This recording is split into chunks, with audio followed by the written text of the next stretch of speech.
to my channel. म चाहिँ स्वस्तिका अर्याल अनि गुड मर्निङ पनि अब आफ्टरनुन हुने बेला नि भइसक्यो होला 10:30 हुन लागिसक्यो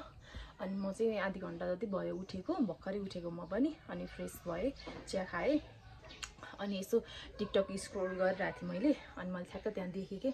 अनि आज त ब्लग पनि बनाउनु पर्छ नि त मैले चाहिँ डेली ब्लग हाल्छु भन्ने अनि त्यही भएर मैले भर्खरै स्टार्ट गरेको युट्युब च्यानल पनि अनि म ट्राई गर्छु कि सधैँ ब्लग हालौँ भनेर होप कि तपाईहरुले सपोर्ट गरिदिनुहुन्छ अनि आज चाहिँ मैले त्यही टिकटक स्क्रोल गर्दाखेरि चाहिँ मैले त्यहाँ देखेँ के एउटा कोरियन राइस फेस मास्क भनेर अनि त्यहाँबाट मैले त्यसको बारेमा रिसर्च पनि गरेँ अनि रिजल्ट्स पनि एकदमै राम्रो नै थियो सबैको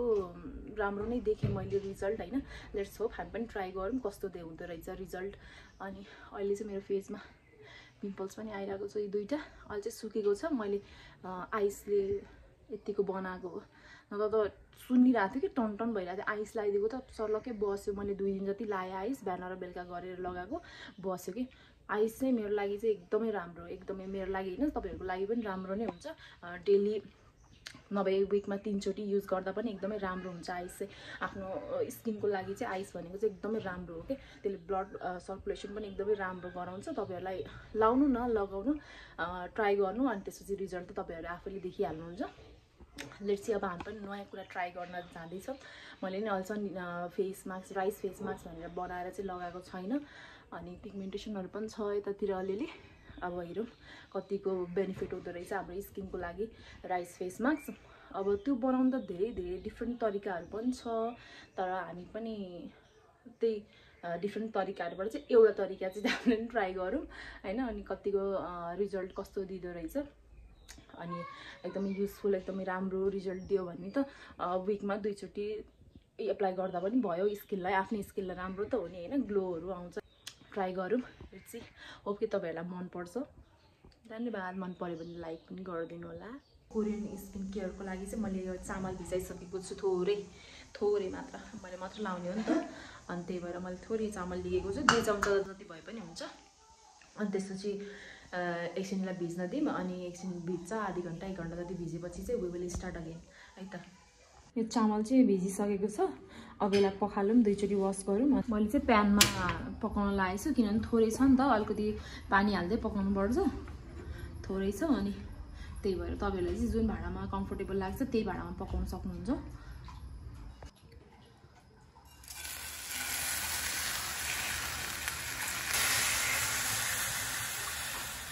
थोरै पानी हाल्दै अनि चलाउँदै गर्नुपर्छ यसलाई यो चामल चाहिँ एकछिन मजाले उम्लिनुपर्छ अनि यहाँ चाहिँ अब घिउ निकाल्ने कार्यक्रम चलिरहेछ बाइ मदर मजाले पकाउनुपर्छ 10-15 मिनेट जति पकाउनुपर्छ यसलाई नरम हुनु पर्यो त चामल नरम भएपछि हामीले यसलाई चाहिँ मिक्सरमा पिस्छौँ यसलाई चाहिँ धेरै बेर पकाउनुपर्छ है एकदमै गिलो हुने गरी पकाउनुपर्छ कि यसरी मार्दा पनि के मजाले मार्दियोस् न मिक्सीमा हाल्दा पनि मजाले फाइन पेस्ट बनोस् यसलाई चाहिँ पानी थप्दै पकाउँदै गर्नुपर्छ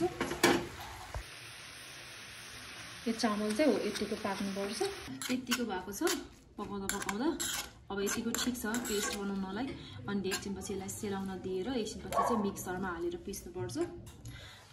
एकछिन वेट गर्नुपर्छ है त एकछिन सेलाओस् न सेलाएपछि अनि बल्ल मिक्सरमा हाल्ने हो हाम्रो चाहिँ यो सेलाइसकेको छ अब यसलाई मिक्सरमा हालेर पिस्नुपर्छ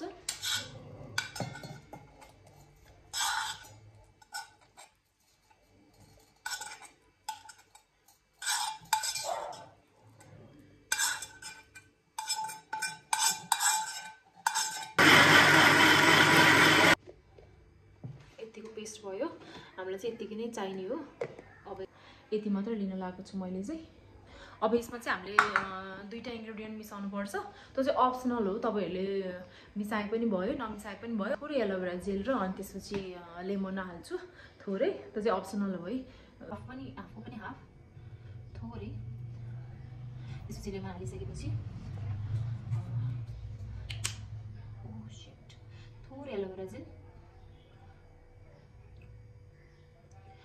यति इनफ हुन्छ हामीलाई अब चाहिँ फेसमा एप्लाई गरौँ है त पहिला सुरु कपाल मिलाउनु पर्यो नि त अगाडिको we are ready to apply this.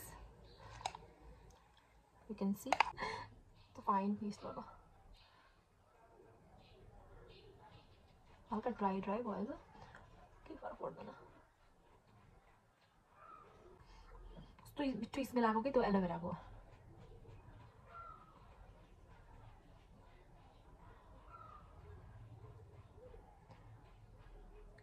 यसलाई चाहिँ लगाएर 20 मिनट्स जति राख्नुपर्छ नाकतिर लगाउँ हैन यतातिर डार्क स्पटहरु भइरा हुन्छ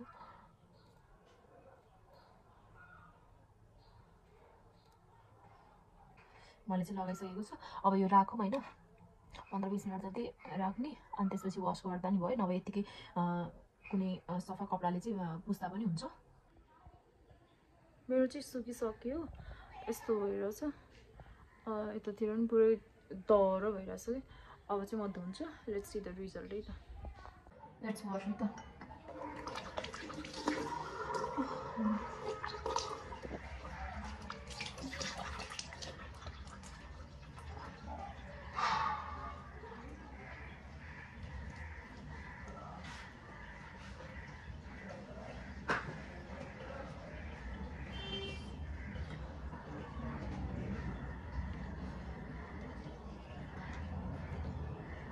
अलिक गोरो भयो जस्तो होइन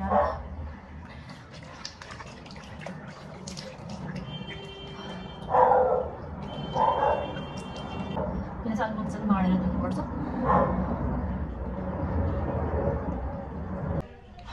मैले चाहिँ वास गरिसकेँ मलाई चाहिँ एकदमै राम्रो लाग्यो यो रेमेडी तपाईहरुलाई कस्तो लाग्यो यो भिडियो हेर्नुस् हैन तपाईहरुलाई कतिको चेन्जेस फिल भयो मेरो फेसमा चाहिँ कस्तो लाग्यो अनि तपाईहरु आफैले हेर्न सक्नुहुन्छ देख्न सक्नुहुन्छ मलाई चाहिँ एकदमै रिफ्रेश फिल भइराछ हल्का ग्लो पनि आयो कि जस्तो नि फिल भइराछ यो चाहिँ घरमै पाउने रेमेडीजहरु सामानहरुबाट बनेको रेमेडीज हो हैन तपाईहरुले घरमै ट्राई पनि गर्न सक्नुहुन्छ अनि त्यही हो अब तपाईहरुलाई मन पर्छ भने लाइक गर्दिनुस् अनि सपोर्टहरु गर्दिराख्नुस् अब यो भिडियोमा कतिको रेस्पोन्स आउँछ म हेर्छु अनि अब राम्रो आयो भने चाहिँ I will try to make more videos like this अहिले चाहिँ यति नै भन्दै बिदा हुन्छु थ्यांक यू सो मच अनि don't forget to like and subscribe my channel by